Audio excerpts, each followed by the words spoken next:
Welcome. Welcome. Welcome to Garden of the Spirit, a class studying apples from the orchard for the second time. Beginning after Pesach 2014, this class meets in Longmeadow, Massachusetts, the center of the universe, and is held in memory of Malka Ruth Bas Moshe, Margaret Vogel of blessed memory. Apples from the Orchard contains selections of teachings of Kabbalah from the Arizal or Beis HaKluria based on the weekly Torah portion, superbly translated and explained by Rabbi Moshe Wisniewski. Okay. Today, Parshas Acharei Mos, page 599. Um, there we go. And for me, much more tangible than I think was it last week. Last time we learned 2 weeks ago.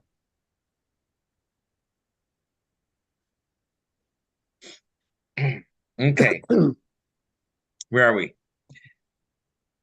On the day the Mishkan was dedicated, Aaron's two sons were overcome with devotion. The Torah says the sons of Aaron, Nadav and Avihu, each took his fire pan.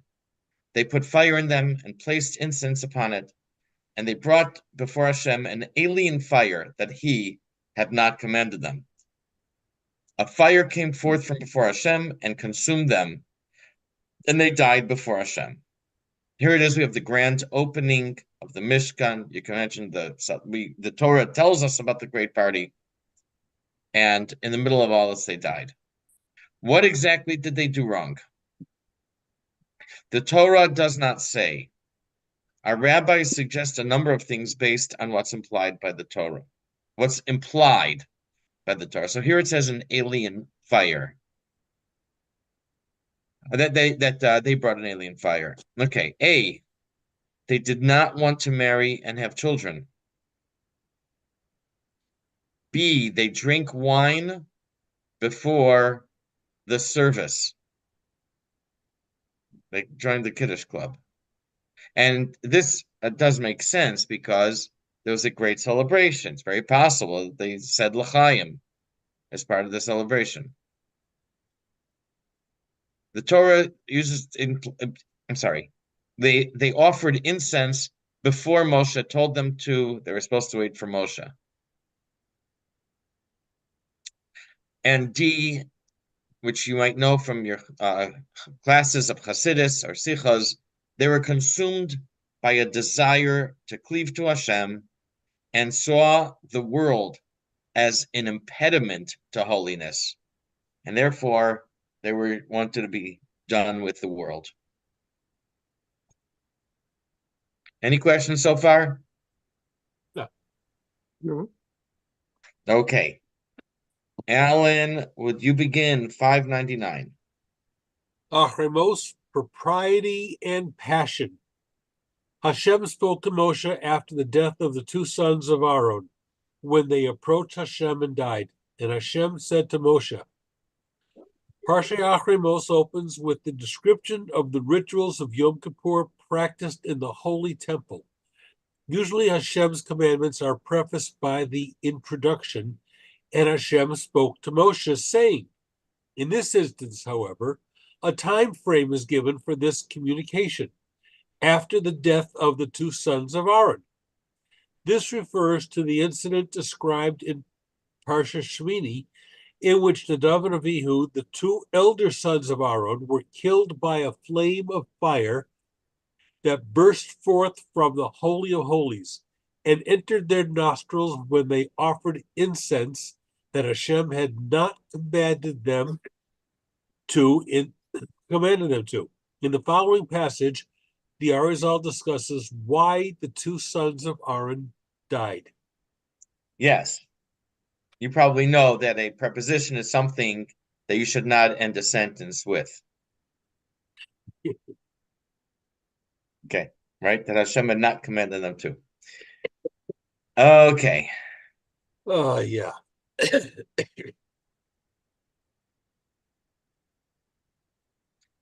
The Arizal will connect Nadav and Avihu, Adam, of course. Like everything comes back there. The Naturally. word Nadav can be rearranged to Ben Dalid, which means a son 4. Usually this refers to the 4 sons of the Haggadah. The Arizal says here, this alludes to Adam and his 3 sons, Cain, Hevel, and Shais. One moment. Okay, go ahead. Regarding Nadav and Avihu, let us note that the letters that spelled the name Nadav, Nun Dalet Vav, Vase, may be rearranged to spell 4 sons, Ben Dalet. The letter Dalet also signifies the number 4. Thus, his name alludes to the 4 sons of which the Torah spoke, Adam and his 3 sons, Cain, Havel, and Shais. In the course of its discussion of the commandment to retell the story of the Exodus, the Passover Haggadah points out that this commandment is phrased in the Torah 4 different ways. The 4 ways are seen as responses to 4 different types of Jewish children. The story must be retold to each child in accordance with his level of understanding and approach to Judaism. Here, the Arizal uses the phrase from the Haggadah, the Torah spoke of 4 sons, to refer to the 4 male members of Adam's immediate family mentioned in the Torah. We are told that Adam had more sons beside these 3, but they are not mentioned by name and are therefore not considered spiritual archetypes. Okay. Now, Adam and his 3 sons needed to be reincarnated to correct their misdeeds. They were reincarnated as Nadav and Avihu, who were not married and are therefore considered as one person. I'm going to change this a little because a lot of times we have that so-and-so was like, the neshama was reincarnated, but usually it's not such like a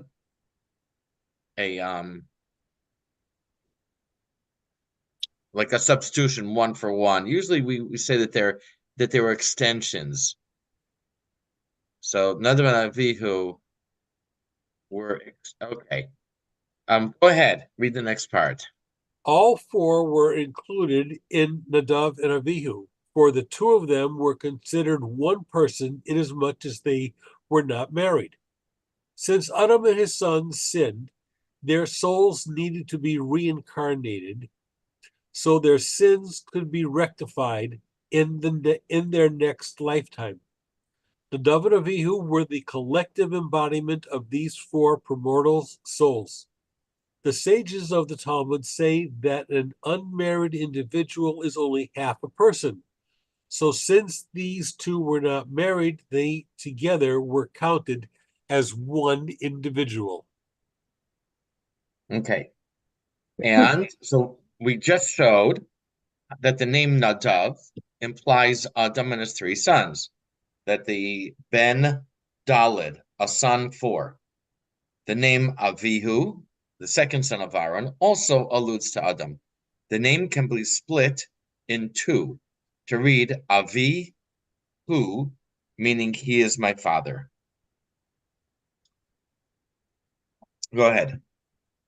The name of Avihu also alludes to Adam, since it may be split into the 2 words, he is my father. Avihu, that is, my first progenitor. Okay. Now, instead of correcting the sin of Adam,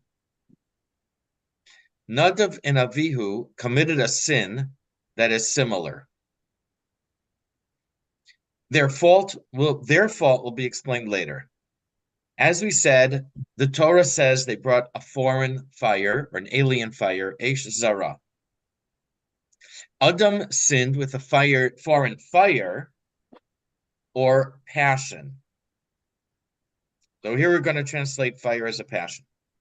This medrash is slightly different than what we've had several times. According to this, Adam had a wife before Chava known as Lilith.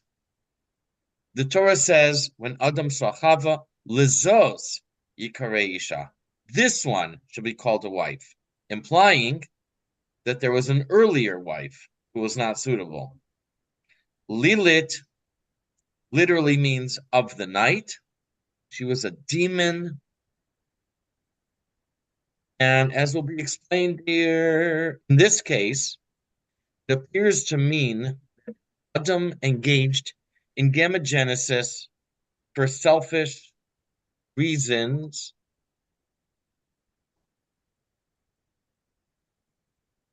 rather than for holy purposes.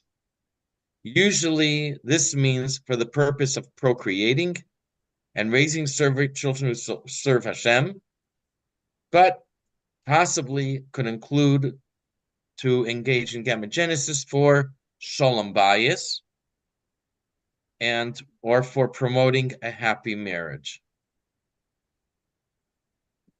Okay, I mean, I don't know. To me, it's like splitting hairs or trying to, trying to compartmentalize that this one is this way is okay, this way is not okay. I wouldn't know how to compartmentalize or how to draw lines. I guess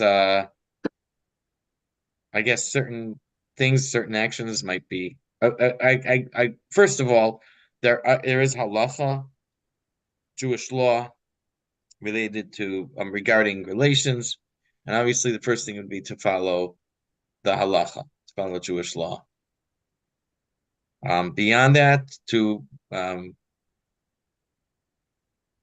once you are following Jewish law, then exactly how what your involvement is, what your intention, I wouldn't know how to compartmentalize. But as a general guideline, obviously it means to, maybe I should add that, to follow Jewish law, and then basically the idea is for a purpose of raising children who serve Hashem and for shalom bayis. Okay, Alan, go ahead. 600. These two committed the same sin that Adam committed. This blemish was that of strange fire, that is, a foreign woman. This refers to the first Eve, Lilith, who copulated with Adam before the real Eve. This is why Adam said about Eve, this one shall be called woman, this one, and not the other one. Instead of rectifying... Excuse me, I just have to say this. You can imagine Chava is created, and he says, this one shall be called woman, and Chava's first words are, what? Who's the other woman? Okay, just a joke. Go ahead. Instead of rectifying the sin of Adam and his sons, Nadav and Avihu repeated it. A sin causes a blemish or imperfection in the spiritual worlds. This imperfection has repercussions throughout all creation and must therefore be rectified. The Torah refers to the incense that Nadav and Avihu offered as a strange fire. The linguistic and thematic connection between fire and woman will be explained presently. Lilith is a female demon, just as an angel is the personification of some holy emotion. A demon is the personification of some evil emotion. In this case, Lilith, whose name is related to the Hebrew word for night, Lila, is the personification of man's sexual lust as divorced from any context of true love or desire to increase godliness in this world. In other words, raw, self-indulgent, self-serving, sensual pleasure.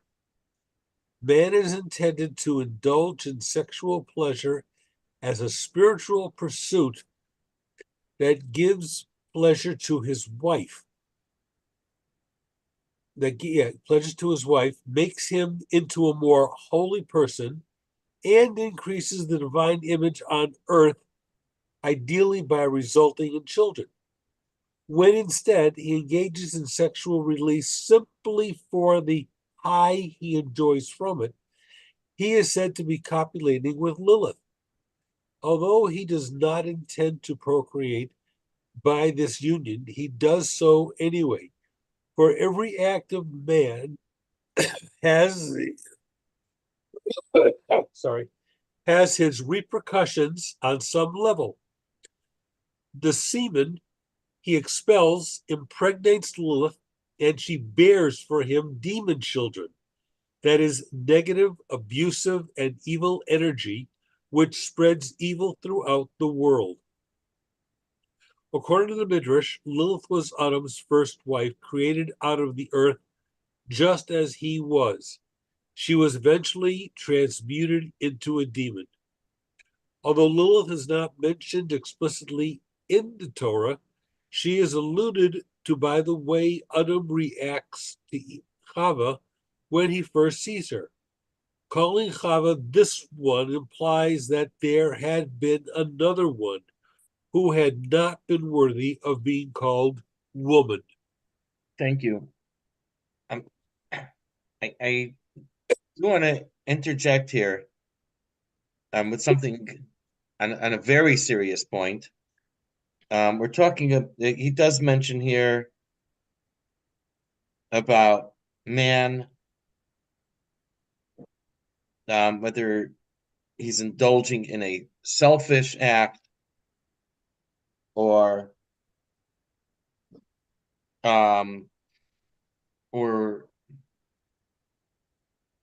with his wife in mind. And I do want to bring up something that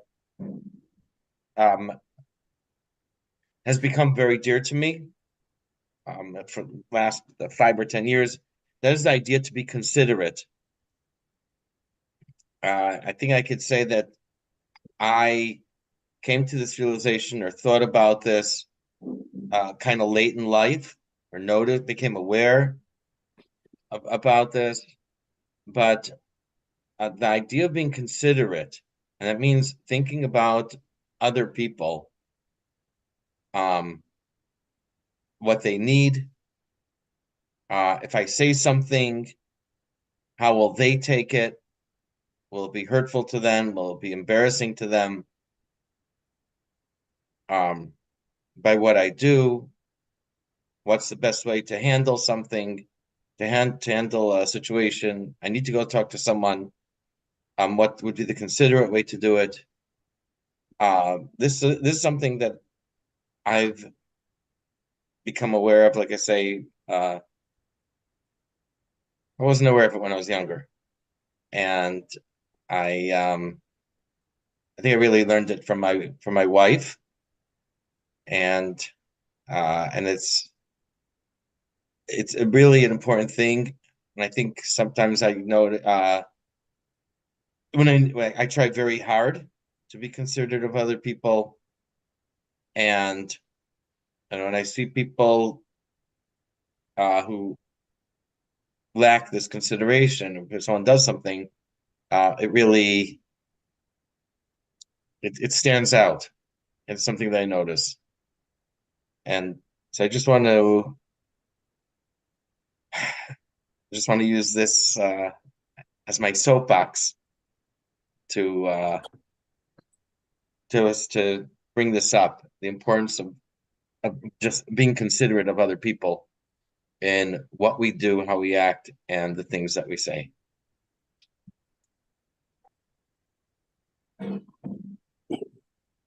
Okay. Any comments?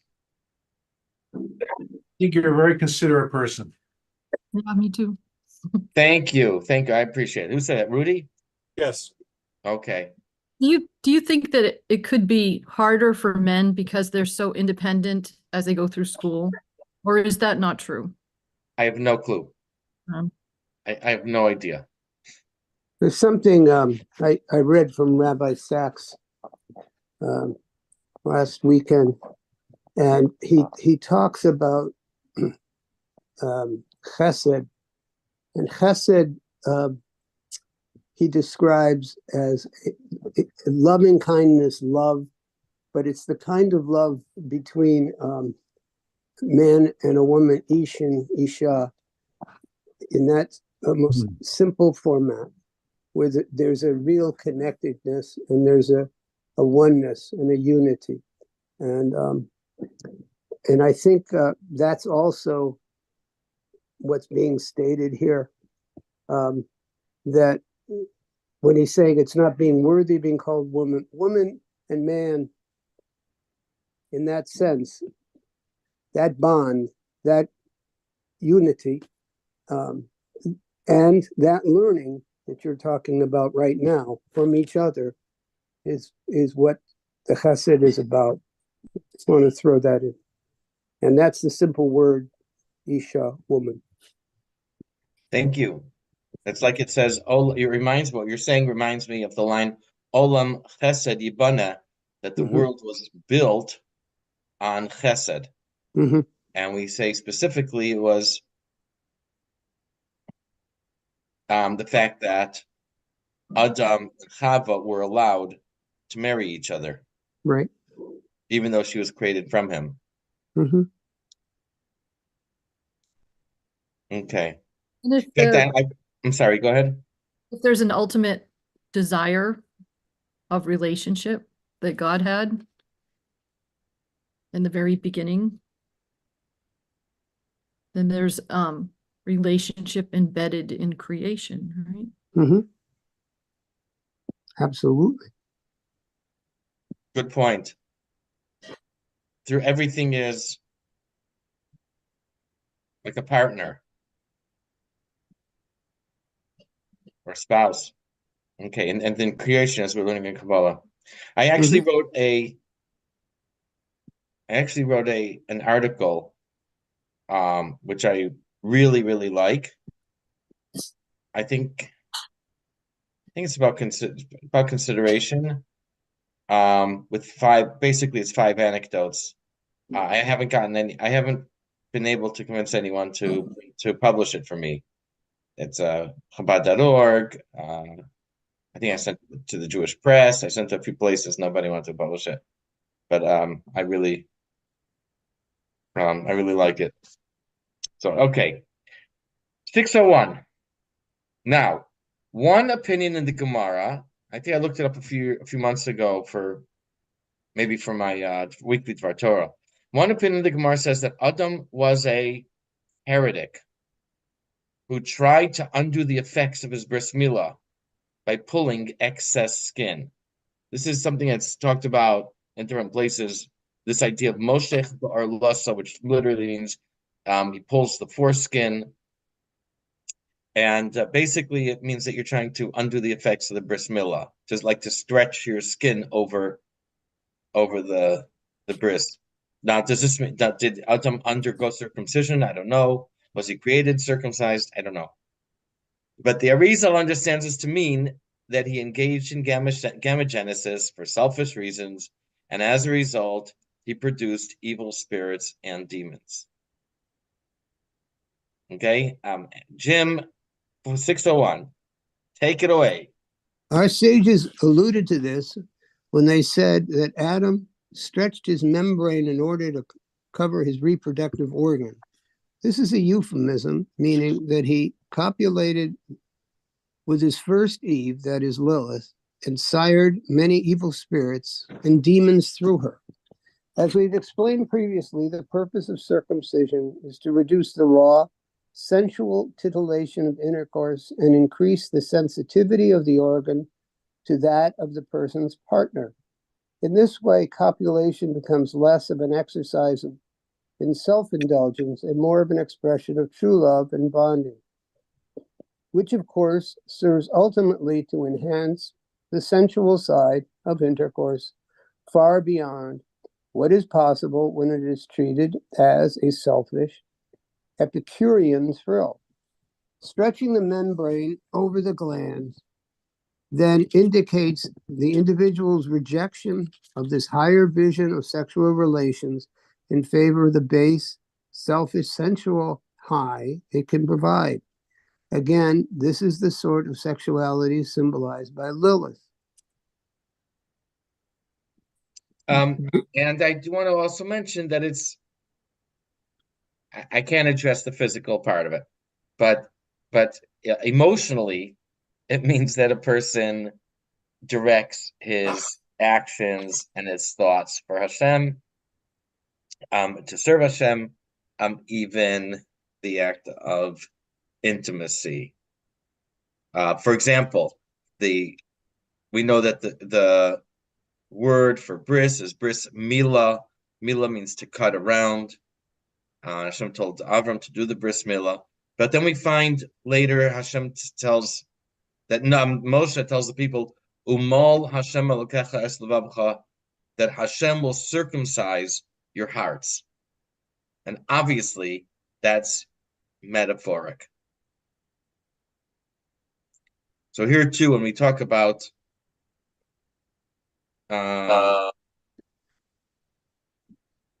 we talk about the Adam and so on, so or the what the feelings are like.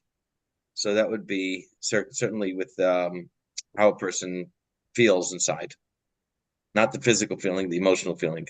Okay, I think I was supposed to read this before. Actually, the Arizal appears to combine two medrash. One, that Adam had an unsuitable wife before Chava, and two, that Adam produced evil spirits and demons during 130 years he separated from Chava. Now, the Hebrew words for man and woman and husband and wife are Ish and Isha. Both words contain Aleph and Shin, which spell Aish, fire. The letters unique to each word are Yud and Hey, which together spell the name of Hashem. The Talmud teaches that if Hashem is a partner in a marriage, the marriage will endure. If Hashem is not included, a fire will consume the couple. The Arizal speaks about Eish Zara, a foreign fire of Nadav and Avihu. That is, without Hashem, a foreign passion, a foreign fire, a foreign passion exists, the selfish passion that lacks holiness. With Hashem as a partner in the marriage, it is a passion for things holy. Mhm. This was Adam's strange fire, for both man and woman are essentially fire when they lack the divine name Ka, Yud Hey. Fire here means desire or passion. The Hebrew words for man, Aleph, Yud, Shin, and woman, Aleph, Shin, Hey, are grammatically based on the word for fire, Aleph, Shin. The word for man includes the added Yud, the word for woman, an added Hey. The two added letters, Yud and Hey, together spell the divine name Ka, Yud, Hey. In other words, man and woman are fully man and woman only when together they manifest the divine presence. Without this, there remain nothing but two separate cauldrons of unbridled passion. Continue. When, however, the divine name Ka is amongst them, this is their true union and true fire. So when God is present in the couple's sexual relations, their union is not superficial, ephemeral, and merely physical, but a true spiritual bond that forges them into one complete person. As we said, the fire of passion in this proper union between husband and wife enhances their physical passion for each other far beyond what is possible in the lack of this spiritual dimension. And the next one. However, when the divine name Ka is removed, all that remains is the strange fire. This is what Adam originally preferred. All right. Nadav and Avihu were extensions of Adam. I prefer that word over reincarnation. They were the greatest people of their time, and they could have repaired the damage that Adam caused. But they too ran after a foreign fire. they were overcome with holiness and sought to be consumed by it. Mhm. But this too is a fault.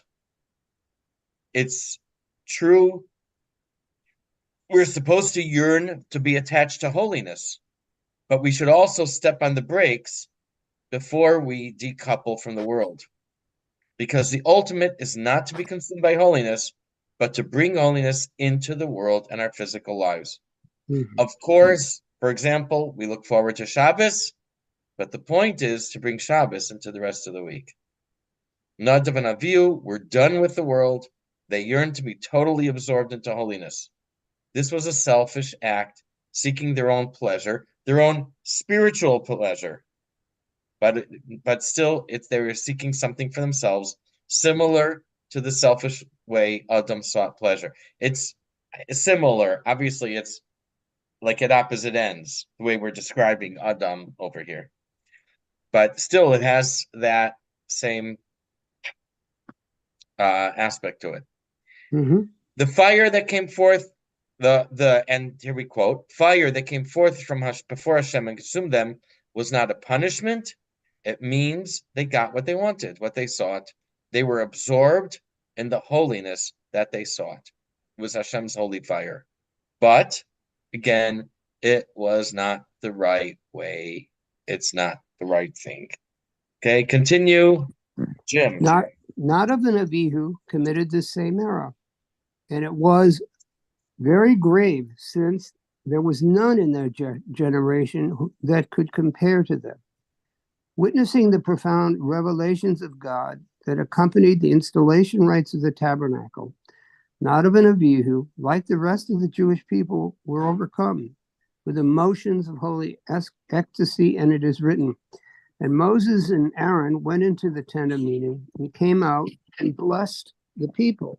The glory of God appeared to all the people, and fire went forth from before God and devoured the burnt offering and the fat parts that had been placed on the altar. And all the people saw it, and they sang in ecstasy, and they fell on their faces. Inspiration, upliftment, and ecstasy are, of course, essential ingredients in a person's spiritual life. However, only half of the story. Their true fulfillment comes when a person uses his inspiration to make the world a better, holier place. Instead of viewing this ecstasy as only one side of the coin of divine service, however, Nadav and Avihu sought to remain in it. To use the idiom of Ezekiel, they wanted to run, but not return. The sacrifice they chose to express, this incense, is the most spiritual of all sacrifices. One moment. So Yechezkel is the divine vision. It says that the angels ran and returned, and this means or is symbolic of how we serve Hashem. That we move forward. We learn, we daven, and then we withdraw. Then we take that and we go with the inspiration from davening, and we go through our day. We have Shabbos once a week, and then we return to the rest of the week. Much as this is probably in Kabbalistic terms why our hearts pump, why our hearts beat in the first place. The what's called systolic and diastolic, right? Yeah. Whatever they call those, the two numbers for your blood pressure. Yeah. So it's a pumping motion. It's moving forward and then relaxing, and it's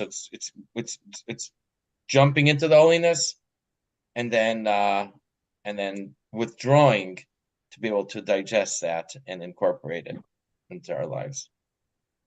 Okay, so they wanted only the run; they didn't want the return. Too much ratzel, not enough shuf. Yes, or only Ratso and no shuf. Yeah. Okay, continue. Only ratzel.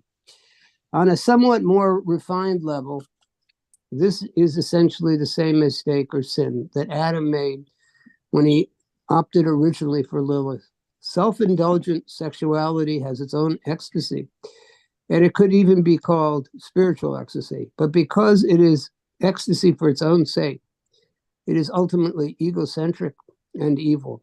Therefore, Nadav and Avihu were punished just as Adam was punished.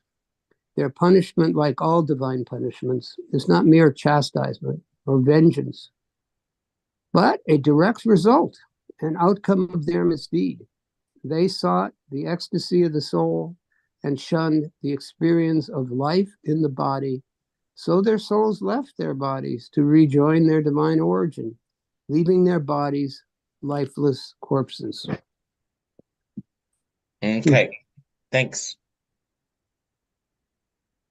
Now, another suggested reason they died was they entered the Mishkan after drinking wine, which we mentioned before. A Kohen is forbidden to enter the Mishkan even after drinking a revius, about 3 ounces. And it's very understandable that they would have said L'chaim, because Chaim's rule of life, number 3, life doesn't change. This is also similar to Adam's sin, as we will explain. Okay, next paragraph.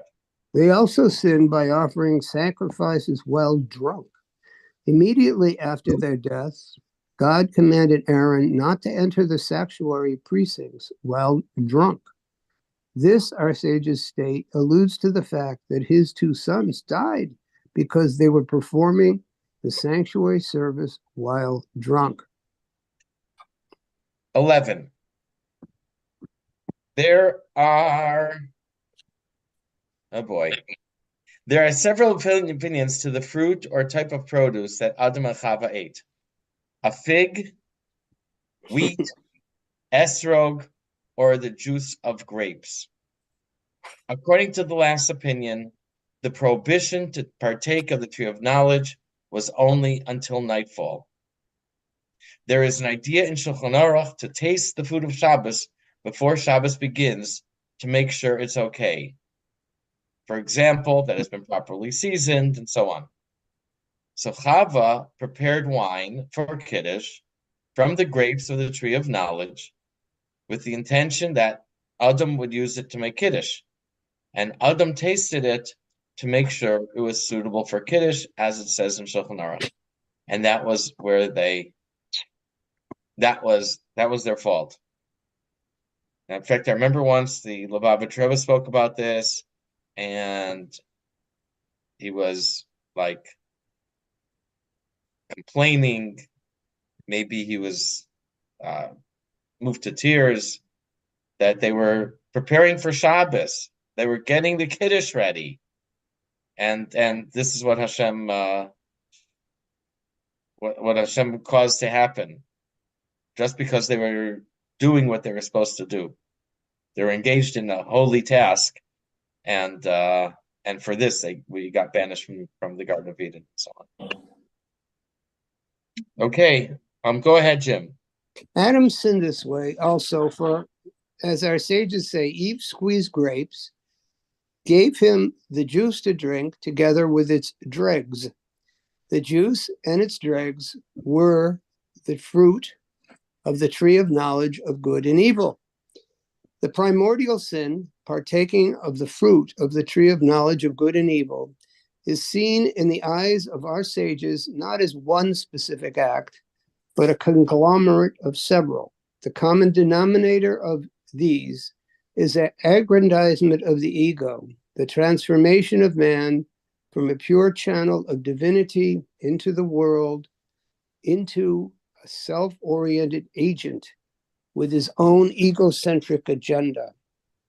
There are 4 opinions as to what the tree of knowledge of good and evil was. Interestingly, there is no opinion that it was an apple, although the Garden of Eden is spoken about as being an apple orchard. According to one opinion, it was a vine, and Eve squeezed wine out of the grapes to give to Adam. The dregs of the wine are the elements of ego within the experience of ecstasy, which poison the experience and make it self-serving. The tree of knowledge of good and evil is an admixture of the pure experience with that of ego. In everything he does, man may choose either to seek his own self-gratification or selfless dedication to elevating the world. By choosing self-gratification, man increases the opaqueness of the world of godliness. By choosing pure experience, he renders reality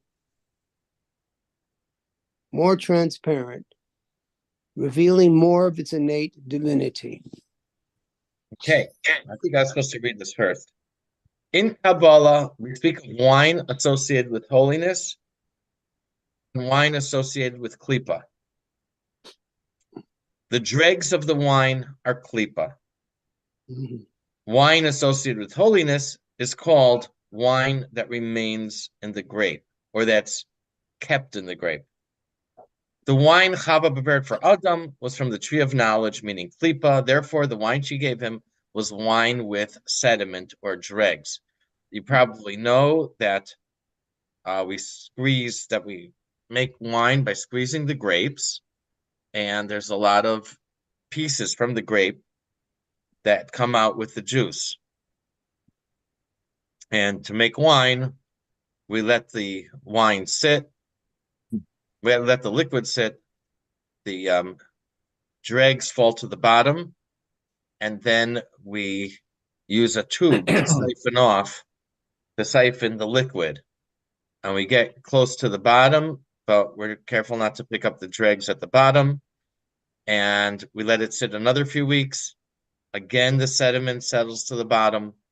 Again, we siphon off the liquid with a tube from the top going down, and we leave the bottom of the barrel, bottom of the bottle, the glass bottle, and we do this many times so that in each time the sediment falls to the bottom and the fluid is more and more clear. Now, wine associated with holiness is positive. There's a parable on leadership with humility by the son of Gidon. If you know the story in the book of Shoftim, chapter 13. I'm sorry, chapter 9.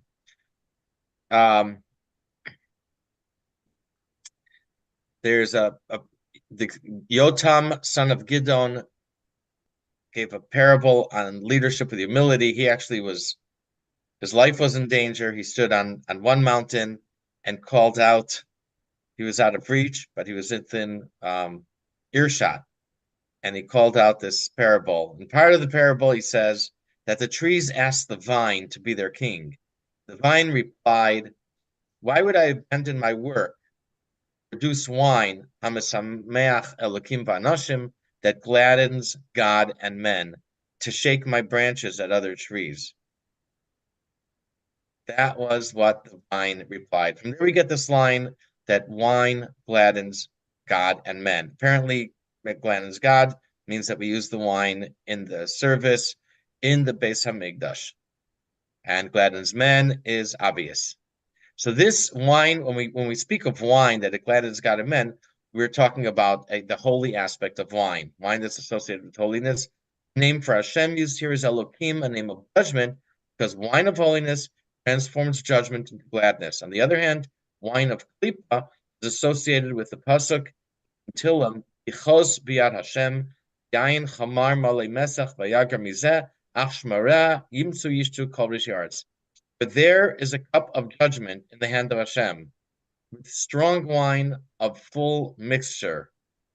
He pours from this, and all the wicked of the earth will drink, draining even its dregs. You see that the dregs is associated with the wicked. Okay, Abigail, Can I you ask ready a for quick question? 603? Yeah, can I ask a quick question? So when Yes. Chava gave Adam the wine, that's the giving of the fruit for him to have his bite too. Yes. Okay. All right. He chose not to drink the good wine, which has no dregs, and gladdens God and man. This wine is spoken of as gladdening God, for the name here used for God, Elohim, signifies severe judgment, and drinking good wine transforms it into gladness. The other, impure wine, is called a cup of wine fully mixed. The wicked ones of the world will drink and suck its dregs. Choosing to relate to reality not through the clouded lens of ego renders the world more fit to receive divine blessing. It thus figuratively transforms God's attribute of judgment and limitation to that of benevolence and happiness. Huh? Choosing to relate to reality not through ego. Okay, so if we look at the world without our ego, that transforms judgment into benevolence. All right, thank you. So Adam also had another fault, and this is just one little paragraph mostly by itself. Adam had another fault. He wanted to bring all of mankind under the wings of the Shekhinah. That is, everyone would be Jewish. You know, when I was a kid, we had records, like either with Jewish songs or the Borscht Belt. I remember one of them said, "When you're in love, the whole world is Jewish." And I had no clue what that meant. You know, I was 10, 11, 12 years old. Okay. So Adam wanted that everyone should be Jewish. Non-Jews do have a significant role in creation, and that is to build a stable, productive society that would support Jewish people to do mitzvahs and ultimately bring Mashiach. Moshe also tried this, as we've seen, by accepting the mixed multitude. King Shlomo tried this as well. He married princesses and noble women from foreign nations with the goal of influencing their native countries to reject evil and serve Hashem, and forging alliances and input. Okay, go ahead, Elisheva. Adam sinned additionally in wanting to draw all the nations under the wings of the divine presence. This caused all the suffering that befell him and has befallen us throughout our exile. Moshe also erred in this way and therefore had to die in the desert. King Solomon also erred by encouraging conversion. As we have explained previously, the psychology and innate orientation of the non-Jew is that of sustaining and perfecting the functioning of the world. This is their role in the big picture of making the world a home for God. The problem is that they too suffered a fall in the wake of the primordial sin, and this altruistic drive is manifest in most people as the drive for a more material and comfortable standard of living. Adam, Moshe, and King Shlomo all erred in thinking that if the non-Jews were converted to Judaism, the Jewish drive for spirituality would combine with the non-Jewish drive for physical perfection. This would, they thought, have the double effect of objectifying the Jewish spiritual drive, keeping it from degenerating into egocentric ecstasy, and spiritualizing the non-Jewish physical drive, keeping it from degenerating into egocentric materialism. However, they each erred in their own way, not realizing that for this to work, the non-Jew must initiate the process by himself. Okay. Wow. 15. So we see that Adam sinned with his foreign fire, his selfish passion that produced evil spirits, and by drinking wine with dregs. This is associated with the klipa of the people he hoped to bring to Judaism, who were not suited for it. Okay. Okay. Let us return now to our original discussion. As we said, Adam sinned with his strange fire and by drinking the wine with the dregs. These dregs were personified by the fallen non-Jews who sought to cling to him. As we said, the non-Jewish psyche suffered a fall with the primordial sin as well, becoming overtly egocentric. In this state, they are symbolized by the dregs of egocentricity that spoil the wine of pure experience, as well as by Lilith, the demon of egocentric sexual thrill. Nadav and Avihu also drank wine. Okay, like we said before, that was one of the things they did wrong. But so this parsha is Acharei Mos. So the story of Nadav and Avihu is in the parsha of Shmini, but this parsha of Acharei Mos begins by Davar Hashem Moshe Acharei Mos Shnei Ben Aaron. Hashem spoke to Moshe after the death of the two sons of Aaron. The initials of Acharei Mos Shnei, after the death of two, is Me'esh, from the fire, alluding to the foreign fire they brought with their incense. The final letters of Shnei B'nei Aaron, two sons of Aaron, spell Yayin, wine. And I didn't finish the notes. Keep going. And then let me try to do this. It says Acharei Mos Shnei. If you see on the first line of 16, Mos Shnei, backwards, it's Yud Nun Shin Taf Vav Mem, which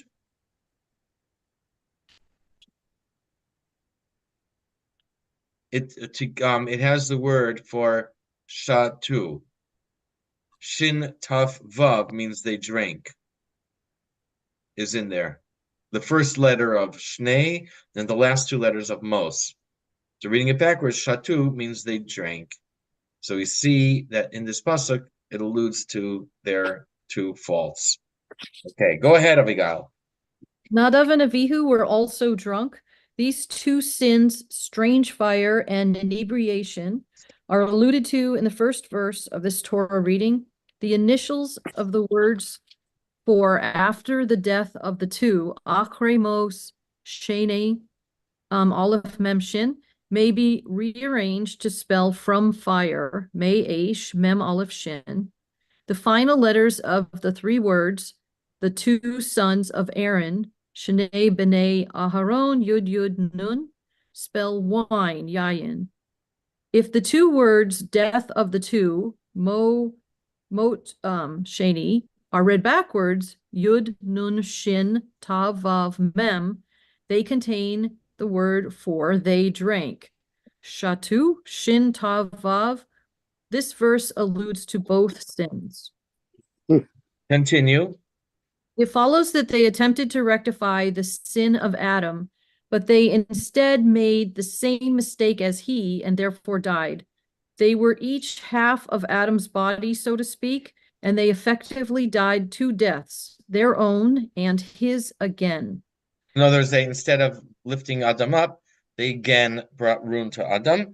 And this is why it says, Acharei Mos Shnei Ben Aaron, after the death of two sons of Aaron, and then V'Kavasam B'nei Hashem, they drew close to Hashem, Vayamusu, and they died. So,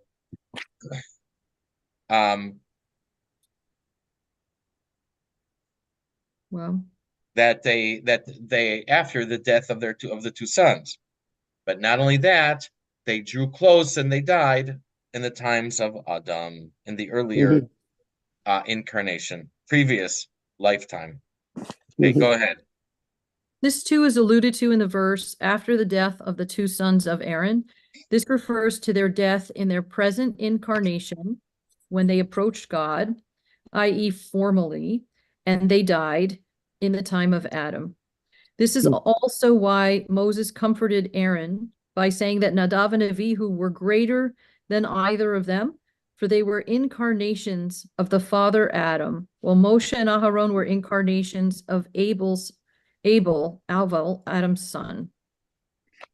Wow. This parsha was my first Torah.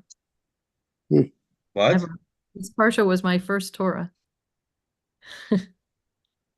And it just got a lot bigger. Always does. Yeah. The more you learn. It's going to get bigger again still. Yeah. Yep. More you learn. Well, Okay, very good. yeah. Before we, Alan, are Yes. you there? No, I'm not. Okay. Yes. Before we go to chapter 2, chapter 1 continues in the back. That's why I said it's going to get bigger. Oh, Okay, Because good. I Thank you. knew it continued to the back. I'm glad you're on top of it. That's what I was alluding to. It gets bigger. Okay, He's always on top of it. good. Good. I All tried. right. Thank you. So next week we'll go to the back. Okay, anyone else have feedback on this? It's always a fascinating subject matter. could be 6 months of study, easy. Yeah, good stuff. Real good stuff. I will not be here next week. I will be away in Aruba. You could always Wow. bring the book with you and have your wife kill you. Mm, Doesn't Wow. wife want time alone sometime? I don't Notice how I want to. got the whole sentence out, Jim. Yeah, I don't think. Like when you let your husband go to Torah class during vacation and then you come I, back. I think. I think I'll pass. Yeah, I would too.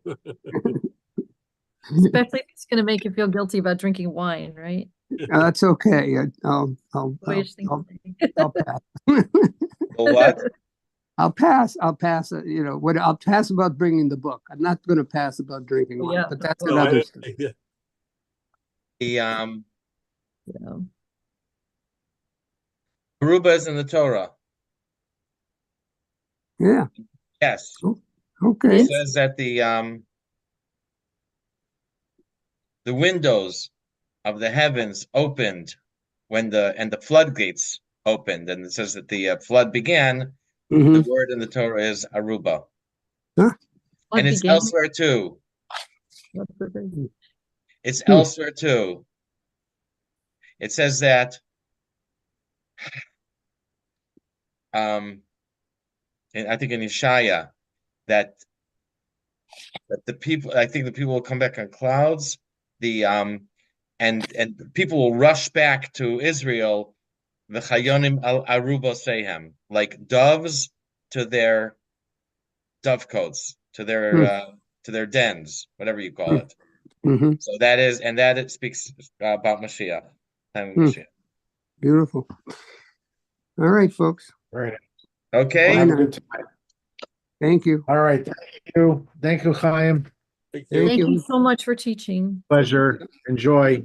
I'm trying to fix this. Stop share. Yeah. Thank you all. Good night. Good night. And God willing, we'll see you next week. Except for